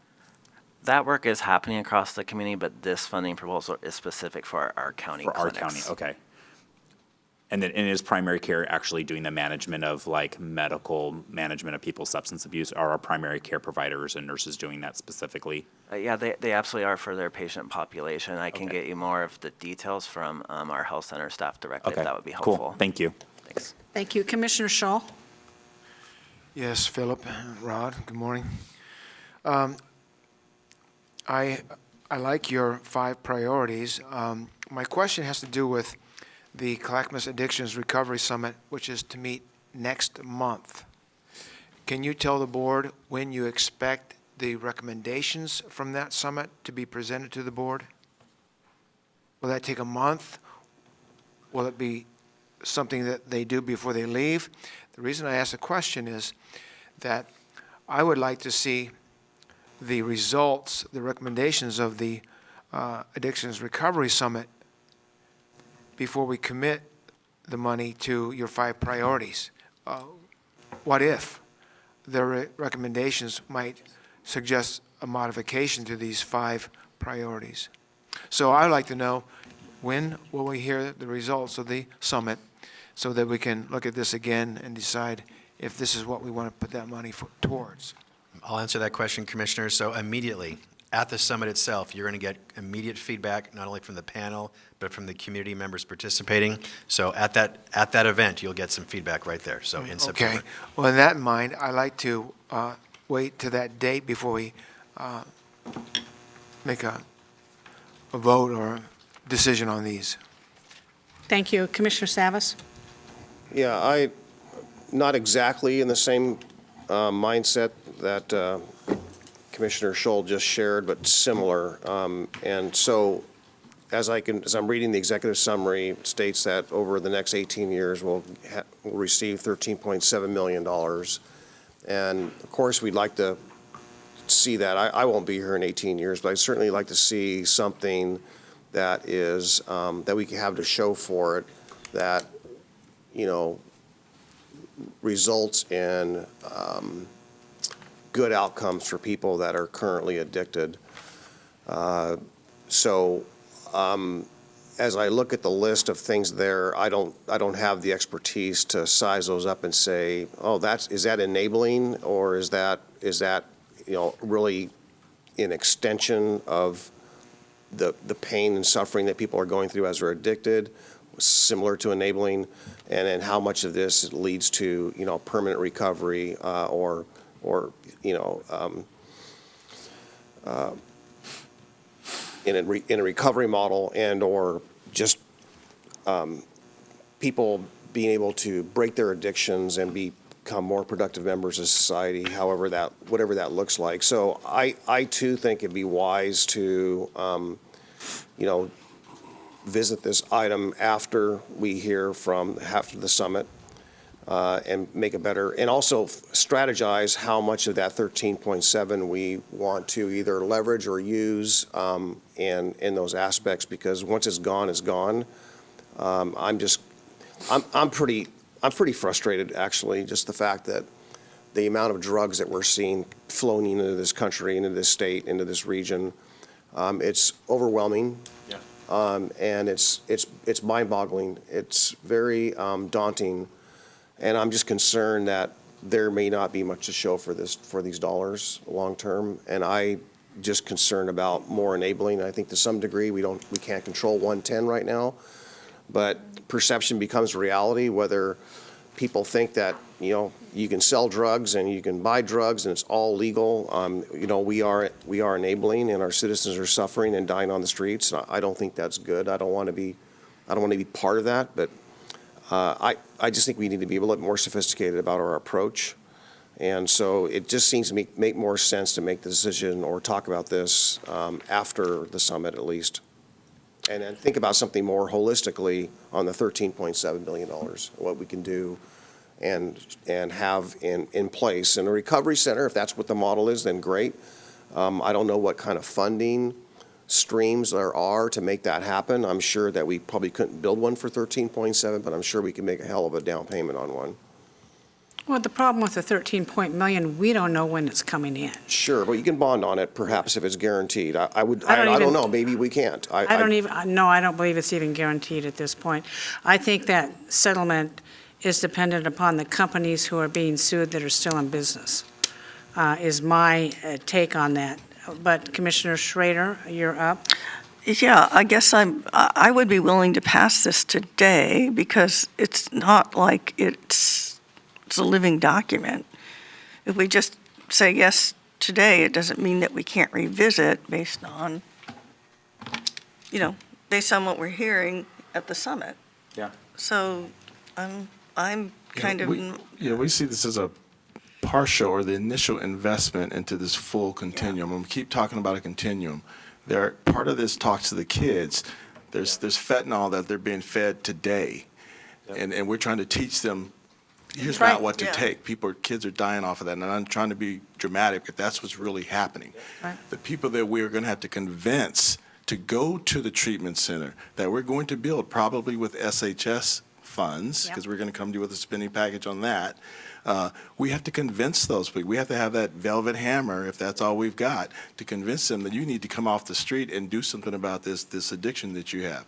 The lead is in here. It's funded through this. So these are the types of things we're trying to fund so that the whole system is all pushing that client towards the same thing in recovery. So for us, whatever the Blue Ribbon Committee comes out with, you still have to have a full continuum if you want to be successful. We know these are human beings, and we need multiple approaches. I appreciate that. I am in favor of passing this today, too. We have to start fighting the problem now and not just wait for perfect to happen. And Rod, you're exactly right. At least we have to get out there on the streets and in the schools and start talking to kids. You don't put stuff in your mouth just because somebody convinces you to do that. That sounds so basic, but it's happening all the time out there. And we can revisit this. We've only spent on this package 1.5 million of the 2.8 million that we have in the bank now, and then you say we're getting another 490,000 coming in. And from what I understand on this settlement, it's front-end loaded. So we have more opportunities to go with this. I don't know that there's enough money here to build a recovery center. However, this is programs. Programs are very important on this. Commissioner Schull? I just want to mention that after the 2.9 million spent, over the next 17 years, the average annual yield on this is only going to be a little over $600,000. So that's not very much. So we need to keep that in mind. Chair, I'd like to move that we approve the first use of opioid settlement funds, approximately 1.5 million over 12 months as presented. I'll second that. Commissioner West has moved that we approve the initial opioid settlement funding recommendations of 1.5 million. Commissioner Schrader has seconded the motion. Any further discussion? I just have one question. Sure. I'll ask Rod, what other funding streams are available to tackle this? Remember, we have some money coming from behavioral health through Mary Rumbaugh's camp. We're waiting to see what to do with that. We have the supportive housing services is also looking at this same issue. And so those are the two big funding sources that we know exist to deal with the recovery center focus more so. And so that's why we figured what's left on this will be operational at best. Money's for operations, and the rest is going to take care of the rest. Commissioner West? I feel like you guys did a great job listening to the direction from the board and bringing us a package that is effective, small but mighty. I just had to have a conversation with my son a month or two ago because he didn't know what fentanyl was, and it's really in his school, like you said. And I can't believe I had a 45-minute conversation with my teenage boy about that. I know there's some work in West Lynn High School through nonprofit work to try to help educate not only youth that really do have addiction issues already, but also it's not just Adderall, it's laced with fentanyl, it will kill you. Real conversations around just teenagers being normal teenagers and then becoming dead because of it, and decisions they make. So I think that this does do downstream preventative work, which is essential to dealing with the larger problem you spoke to. So thank you for your urgency and and why we're addressing it this way. I think this is a $1.5 million well spent. And I too, there is an urgency to this. People are demanding we do something. This is a start. This is a start going forward. I'm going to call for a vote. Paul? Yeah, just real quickly, are we planning on having some metrics on outcomes on these programs? Absolutely. Any contract? Do we have any now? These programs are already in existence in Clackamas County, and we can get you a lot of data and metrics and example of successes and share outcomes of these programs. And that's why they were lifted, because of how successful they are. I can get you a lot of information about each of these items if of interest. Well, I think it's part and parcel of our principle of what MFR was about. That when we have a funding decision to make, we would have metrics to gauge what decisions are being made and how those outcomes look like. So that should be part of this packet, frankly, in my opinion. So I'm Thank you. looking to the administrator when I say this. So that's my uneasiness. I don't know how successful they are. Thank you. We don't know really how successful fighting fentanyl is, but we have to do something. I appreciate metrics and our NFR, but if we waited for metrics on everything to make a decision, this county would not accomplish anything. So that's why I'm supporting this today. We at least need to start spending some of our opioid settlement monies on this. Tony, please take the poll. Commissioner Scholl, Aye. Commissioner Savas, I'm going to abstain. Commissioner Schrader, Aye. Commissioner West, Aye. Chair Smith. Aye, motion passes 4-1-0. Thank you very much, Commissioners. I appreciate your willingness to go ahead on this. And like I say, we can always come back, make revisions. We are flexible people. Okay, Mark? Okay, Paul? Thank you very much. Up next, Gary. Thank you, Chair. Would you please reconvene as the Board of County Commissioners? I will recess as the Health Authority and reconvene as the Board of County Commissioners. Next is Clackamas Workforce Partnership Budget Presentation. I'll invite Bridget and Brooke to please come forward. I'll kick this off, Commissioners. Per the Federal Workforce Innovation and Opportunity Act, Clackamas County has a partnership agreement with the Clackamas Workforce Partnership to help administer workforce matters in Clackamas County. So we have delegated this work to Clackamas Workforce Partnership. They have their own budget that by law they must present to you. This is not county money. It's their money, but part of our agreement is they have to present the budget and you just say thank you. You're hearing the presentation. So this is an annual thing we must do, which we're doing today. Bridget Daisy is the Executive Director of Clackamas Workforce Partnership. Brooke Brownlee, who works for Portland General Electric, is the Board Chair of Clackamas Workforce Partnership. So welcome, Bridget and Brooke, and I'll turn it over to you for the presentation, And please. before we get started, though, Gary, we are the fiscal agent of the monies going forward, and they have received $1.2 million of the county's ARPA funds, as well as $50,000 in C2P2. But please introduce yourselves, and both of you first, and then decide who wants to speak first. Absolutely. Thank you so much for the opportunity to be here today. I know some of you from my previous life at PGE when I had Clackamas County Government Affairs. I have since moved to our state team, and I work on labor and workforce policy within our public affairs team. And as Gary mentioned, I have Bridget Daisy here, and we're going to kind of split it up in half. I'm going to start us off, and then I'll pass it over to Bridget. I want to thank you again for the opportunity to talk about the Clackamas Workforce Partnership. Workforce, as you all well know, is a critical component of a thriving economy and for our businesses and for the people who live here. I've been involved with Clackamas Workforce Partnership for several years, and I assumed the chair role just, I guess, last month. So I am very excited to share some of the successes that we've had and really the work that is embedded in the community to help Clackamas County be successful overall. And do you guys have the slides in front of overview. Okay. So the next slide has the 13 functions of the board, and I won't go through those in detail. There's also a link to a little video. It's about 15 minutes or less that really talks about what the workforce system looks like. A thing that I want to point out here that's really important is that Clackamas Workforce Partnership is not a direct service provider. What their role is really a convener of the workforce system and ensuring that there's that consistent and connected workforce system that benefits all residents of the county.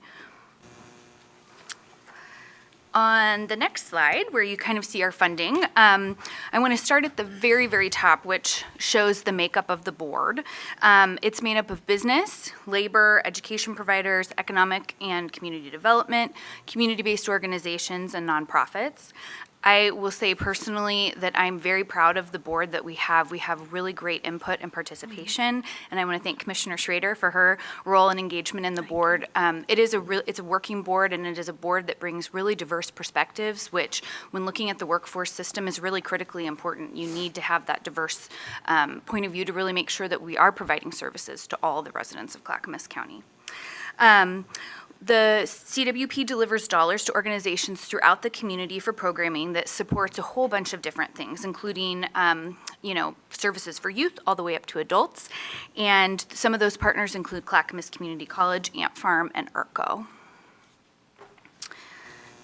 And then this next slide really shows our mission, vision, and values. We did some work on this year, and it was really to do, that gut check of, does our vision and mission align with the work that we're doing, and does it represent what we are intending to do? We had some really great conversation that spread over a couple of meetings to really make sure that the mission and vision and values were encapsulating what the workforce system should do, right? So it should benefit and help support thriving Clackamas County residents, of which I am one, and also businesses and the system overall, right? So this is really ensuring that everybody is benefiting from the workforce system.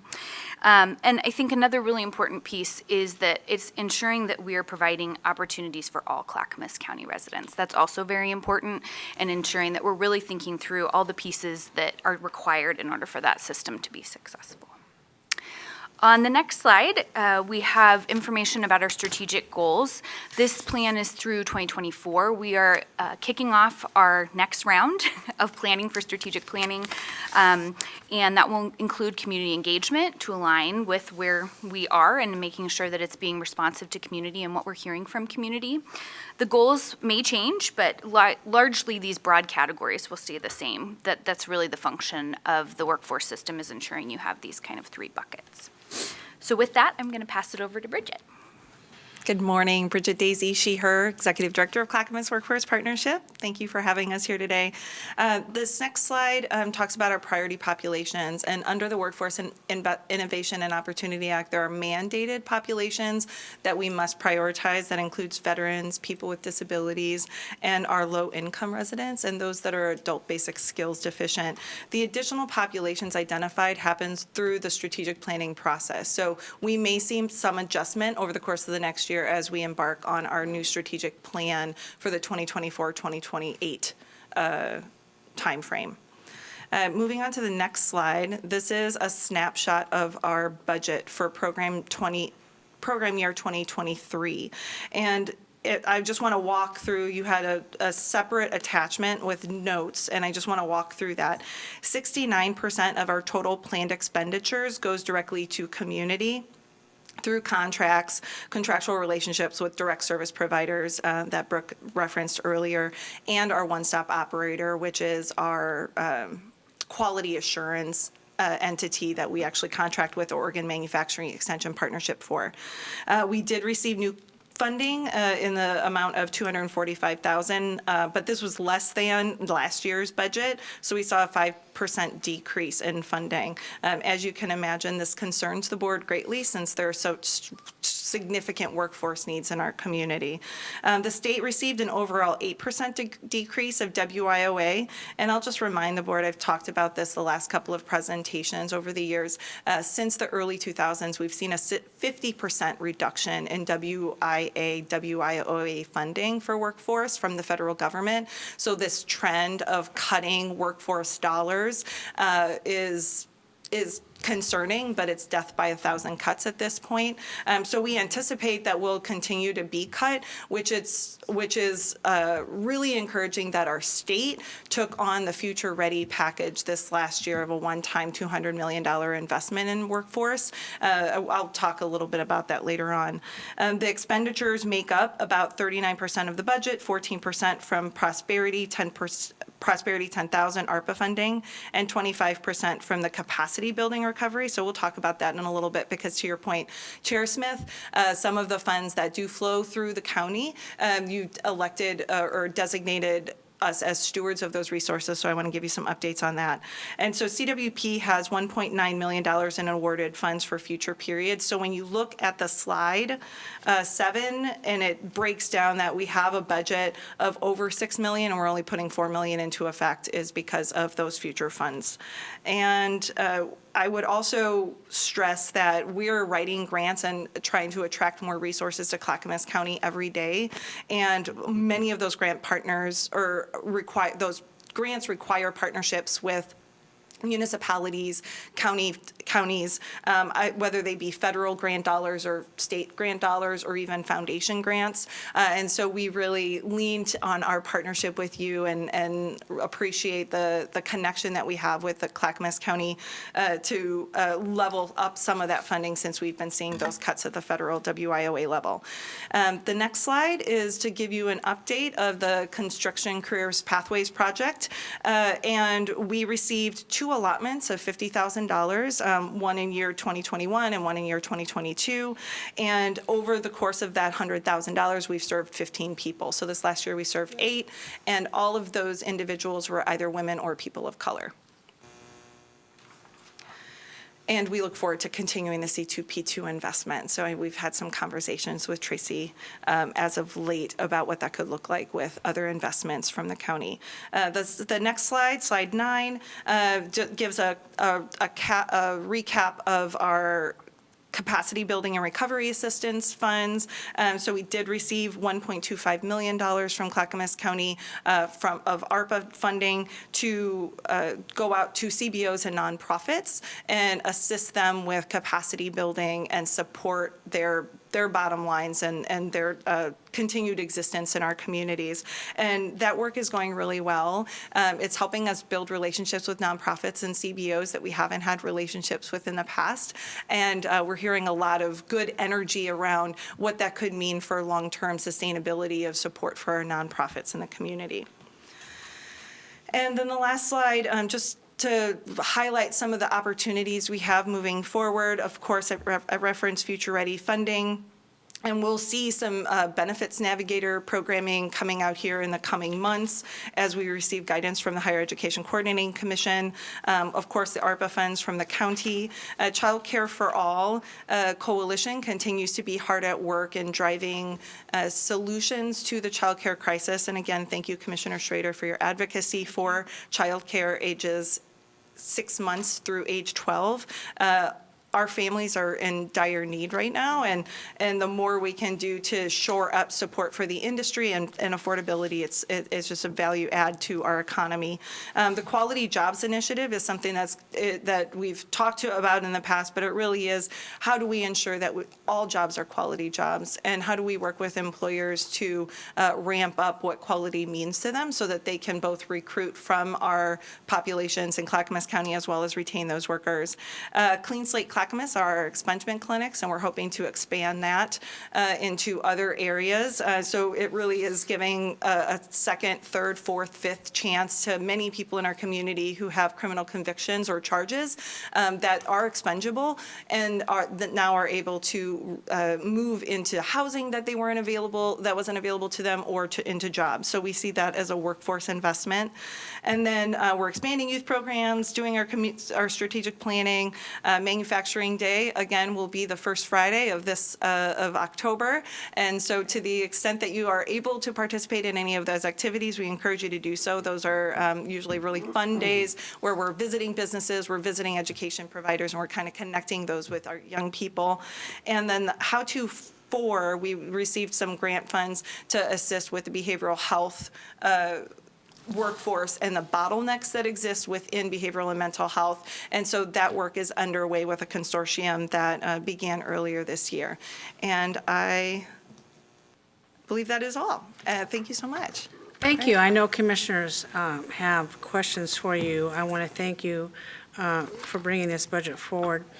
Just make mention, you have almost a $2 million carryover.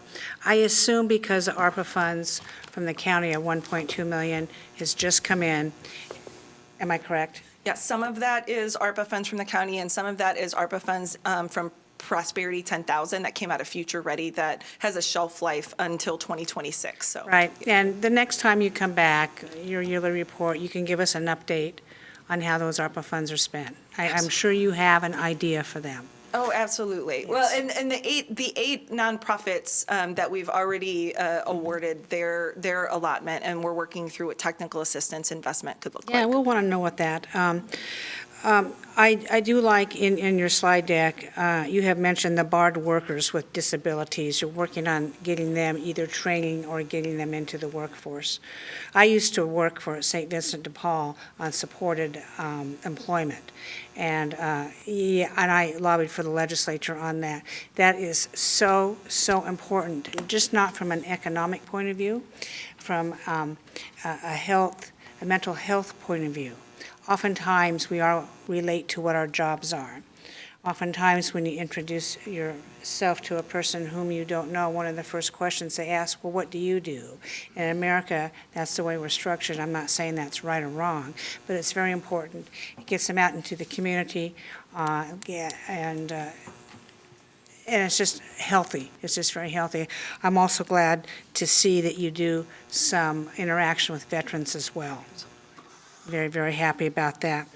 Talk about the state $200 million workforce. That was just passed, is that correct? Yep, Future Ready. And how much did come to Clackamas County and you folks? From the Prosperity 10,000, the Prosperity 10,000 was funded at $35 million over the life of the package.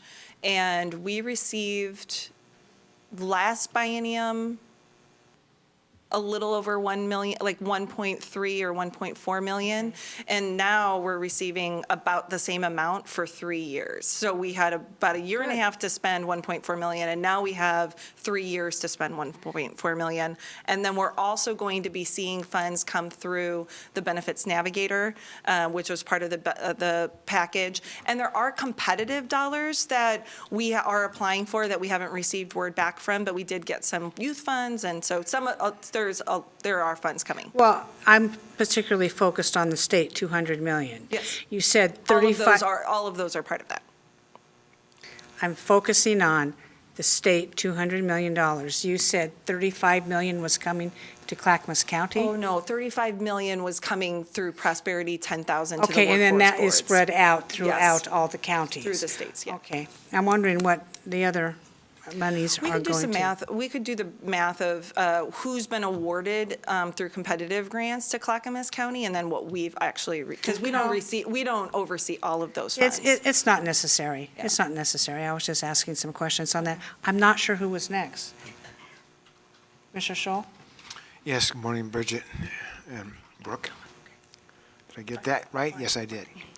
One of the most important things we can do to ensure a good workforce is to be able to get down to our high schools, in particular our high school juniors and seniors, who are hungry for a perspective on what their future might hold and what the opportunities are for employment and careers.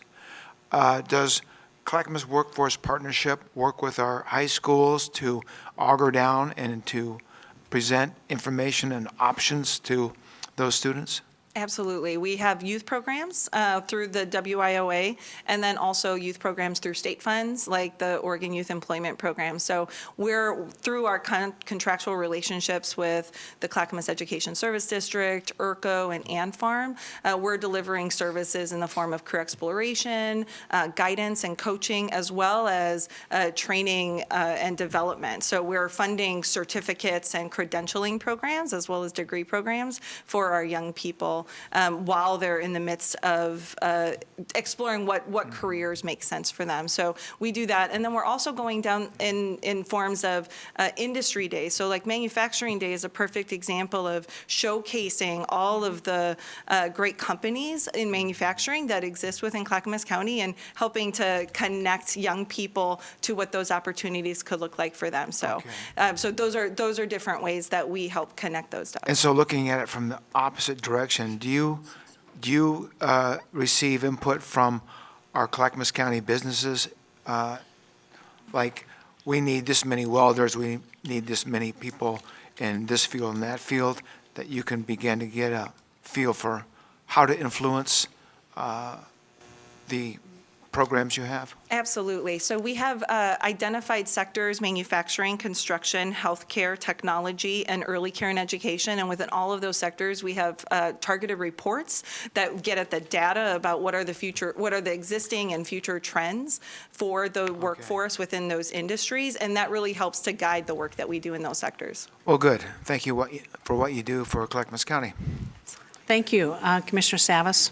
Yeah, it's a very important topic, and getting people to work and filling vacancies and giving careers for young people and people with disabilities is really important. So I value the program. I want to put that out there up front.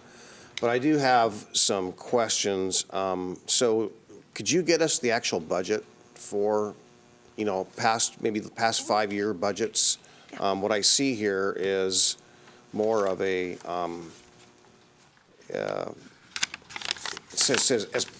for example, what's your carryover from last year? Do you know that off the top of your head?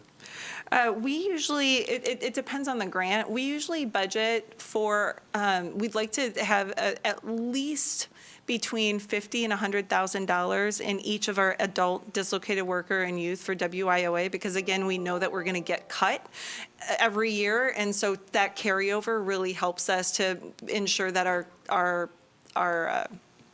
contractors are more whole as a new year starts. So right now we're looking at budgeting around $100,000 for each of those pots of funds, and then depending on the rest of the grants that we receive, some of those grants have a shelf life of 3 years, so we budget accordingly for each of those. Yeah, I wasn't asking for the individual aspects, but this is the total carryover, But anyhow, that's all right. You can get that to me. But if I could just look at maybe the last 3 or 4 actual budgets for that. And then my second question is along the lines of, as far as the outcomes, I can see that some of your metrics are about the dollars being distributed to some of these, ant farms, so on and so forth.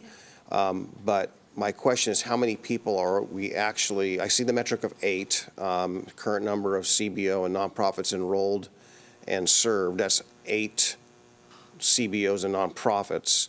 But I also see the number 8 participants. Are those 8 participants the CBOs? Or are those the actual people that are actually receiving the training? The people, whether it's youth or whether it's people that are moving into jobs? I mean, how many people are we actually touching? Hundreds, but we can get that information. We're in the process of completing our annual report for this last year, and so we'll make sure that you get a copy of our annual report, which indicates how many people we served with each of the grants and each of the programs that we administer. So you'll be able to see that. Okay, so when the board, it says in here the board met on June 7th, I think. Is this the budget they saw, or do they see a more complete budget? They see a more full board. Okay, Yeah. that's what I'm looking for. Yeah, excellent. Commissioner Schrader? Yeah, I want to thank you for all the hard work you do, but I wanted to mention, how do you work with Clackamas Community College? Because they're kind of one of our folks that we partner with pretty thoroughly with the training opportunities they have. And they're going to be going out for a bond, I think, to expand their offerings. So you want to talk about Clackamas and how you work with them? Absolutely. Clackamas Community College is our primary adult and dislocated worker provider, and we go through procurement. We're required to procure for our providers every 2 to 5 years. We have the option to extend beyond the 2 years, and Clackamas Community College has been our provider since the early 2000s, but we did just recently do a full procurement this last program year, and they were awarded again because they do have a dynamic programs and people, and they know this community, and they know, they know how to address some of the needs. And so we invest in their workforce department with WIOA funds, and because we invest in training and other development, we're funding the college, or we invest in like their different programs, like their career technical education programs. And then there's lots of other ways that we partner with them. Usually whenever we need to set a table and we're thinking about what's in the community or who could provide voice, CCC is usually top of the list to participate in any of our planning and any of our conversations. So they are an absolute valued partner of ours. And we just had a recent conversation about childcare. Could you talk a little bit about that, some of my colleagues? I think some of you were there, I don't know. Maybe I was the only one, I don't. In the event in June? Yeah. Yes, in June. So we've been trying to tackle from all sides the childcare issue, and one of the areas that needed more attention was the employer voice and engaging more employers and businesses in helping to solve the childcare issues for their own workers or their potential workers. And so we co-hosted an event with several other entities, including Clackamas County's Early Learning Hub, to bring in 3 employers across the metro area that are investing in childcare. So that includes Siemens. They have a child development center that they've had since they were Mentor Graphics for over 20 years. Daimler has 2 child care centers that they invest in for their employees as well as their as residents in the community. And then Rose Villa just recently opened, I think it's called Rosebuds, which is adorable. And they just opened a child care facility on site, because what they're really looking for is child care support for their workers, but also that multi-generational support and interaction that a lot of their residents were craving. And so this is a way to bring young people and their residents together. And so that panel discussion occurred, and then there was some Q&A, and we're in the process of building what our next steps looks like to engage more employers and see, how can the county, how can state funds, how can other resources support employers supporting their workers. Yeah, and what we're finding is, I know when I go out and visit businesses, childcare is becoming more and more, it's being mentioned as that people need it because that's one of the ways to retain their workforce, and that it is a problem, and not a problem. It's something that we need to work on to make sure that people get to work, the children are safe, and the larger businesses have seen it, as you mentioned, Daimler and Siemens, as really a service that is integral to what they do to keep their employees. So we'll keep working on that. Thank you, Bridget. Okay, thank you very much for bringing this forward as required. Go forth, do good work, and your report has been received by this board. Do we need a? No, we don't. We don't need one? No, just a report. Okay. That's why I said that. That's right. Okay, well, thank you. Thank you very much. Gary, anything else? That is the last session for this morning. Commissioners, seeing no further business before this commission, we are adjourned.